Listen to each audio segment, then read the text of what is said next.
O barış planı falan değil. Bu felaket planıdır. Rusya'nın planıdır. Rusya'nın organizer planı da felakettir.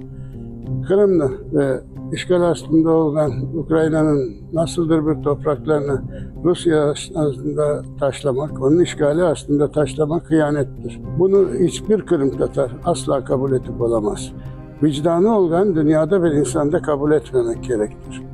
Bunu bir plan olarak görmeyeyim. Ukrayna'nın Erciyes'ten bütün maddeleri itibarını Ukrayna'nın hükümranlığını devlet olarak, millet olarak ayaklar altına alan ve bizim sevimli vatanımız Kırım'da Kırım Tatarlarını yok etmeye ahdetken Rusya'nın kolunda taşlayan planını hiçbirimiz asla, hiçbir şekilde, hiçbir isim aslında kabul edip olamamız, kabul etmeyeceğimiz kıyametke kadar da biz asla Rusya'nın aslında olmak istemeyiz.